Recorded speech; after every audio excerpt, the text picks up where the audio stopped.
यानंतर एक breaking news आहे, मोठी बातमी समोर येते। शहा आणि फडणवीस बैठकीची इनसाइड स्टोरी समोर येते।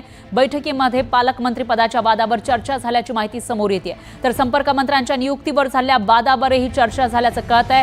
महायुतीमधील धुसफुसीवर सुद्धा बैठकीमध्ये चर्चा केल्याची माहिती आहे। शहा आणि फडणवीस यांच्यामध्ये 20 मिनिटं चर्चा झाल्याची माहिती आहे। तर बैठकीमध्ये अमित शहांना फडणवीसांकडून पुणे दौऱ्याचं निमंत्रण देण्यात आलंय।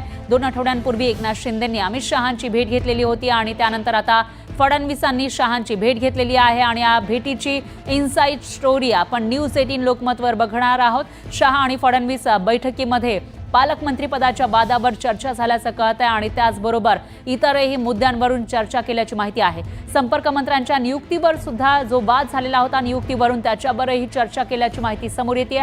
महायुतीमध्ये जी धुसफूस समोर येत असते त्याच्यावर सुद्धा या बैठकीमध्ये चर्चा केल्याची माहिती आहे।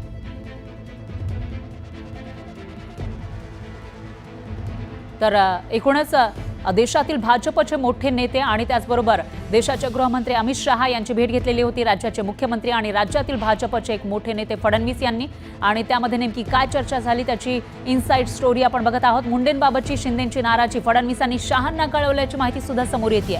तर मुंडेंविषयीची नाराजी शिंदेंनी व्यक्त केलेली होती ती सुद्धा फडणवीसांनी शहांना कळवल्याचं कळतंय। मुंडेंवरचे आरोप केले जात आहेत, ज्या पद्धतीनं नाराजी मित्रपक्षानं व्यक्त केली होती त्याविषयी सुद्धा माहिती फडणवीसांनी शहांना दिल्याची माहिती आहे। आणि याविषयी अधिक माहितीसाठी आपले प्रतिनिधी प्रशांत लीला रामदास हे आपल्यासोबत जोडले गेलेले आहेत दिल्लीवरून। प्रशांत, काय सांगाल? एकूणच राज्याचे मुख्यमंत्री आणि गृहमंत्र्यांनी देशाच्या गृहमंत्र्यांची भेट घेतली, पण हे दोन्ही भाजपचे मोठे नेते आहेत आणि त्यांच्यामध्ये वेगवेगळ्या मुद्द्यांवरून चर्चा झाल्याचं कळतंय। काय आहे या बैठकीची इनसाइड स्टोरी?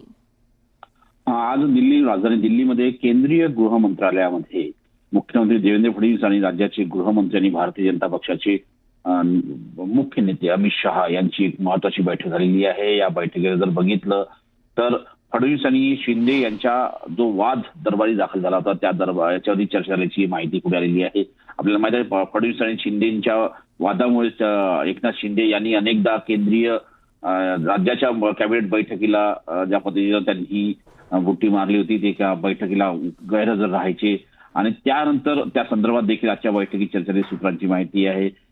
सर्वात प्रथम कमिटी रूम मध्ये बैठक झाली। त्या बैठकीनंतर अमित शहा यांच्या कार्यालयात वेगळी बैठक, खास फडणवीस आणि एकनाथ फडणवीस आणि सोबतच जर बघितलं आपण तर अमित शहा यांची झालेली सूत्रांची माहिती आहे। बैठकीमध्ये फडणवीस यांनी, जे राज्याचे मुख्यमंत्री आहे, यांनी अमित शहांना पुणे दौऱ्याचं निमंत्रण दिल्याची माहिती पुढे आलेली आहे। राज्यात जे महायुतीमध्ये सध्या जो वाद सुरू आहे त्या वादाचे पडसाद निश्चितपणे या बैठकीत पाहायला मिळाले। या वादावर देखील बैठकीत चर्चा झाल्याची माहिती पुढे आली आहे। सोबतच ज्या पद्धतीने धुसफूस सुरू आहे शिंदे आणि फडणवीस यांच्या दरम्यान त्या संदर्भात देखील चर्चेची माहिती पुढे आलेली आहे। पालकमंत्र्याचा वाद जो आहे, ज्या पद्धतीनं अजूनही 2 पालकमंत्र्यांचा जो वाद आहे आणि ज्या पद्धतीने नियुक्ती झालेली आहे पालकमंत्र्याची, बऱ्याच दिवसाला उशीर पालकमंत्र्याचा वादामुळे त्याचा उशीर झाला होता। त्यानंतर हा वाद देखील आता दिल्ली दरबारी दाखल झाला आहे, त्यावरही या बैठकीत चर्चेची माहिती आहे। आपल्याला माहित असेल की 2 आठवड्यापूर्वी एकनाथ शिंदे हे रात्री उशिरा दिल्लीत आले होते आणि सकाळी साधारणतः 6च्या दरम्यान ते मुंबईला परतले। रात्री त्यांची उशिरा ही अमित शहा यांची देखील भेट झाल्याची माहिती पुढे आली होती। त्यानंतर आज फडणवीस यांनी आज अमित शहा यांची भेट घेतली। पण महत्वाचं म्हणजे ज्या पद्धतीनं मुंडे यांच्या संदर्भात एकनाथ शिंदे यांच्या शिवसेनेने जी नाराजी व्यक्त केली होती ही नाराजी अमित शहा यांच्या कानावर टाकण्याची माहिती पुढे आलेली आहे। निश्चितच त्याच्यामुळे आता पुढे नेमकं काय होणार तेही बघावं लागेल। प्रशांत, धन्यवाद, तुम्ही दिलेल्या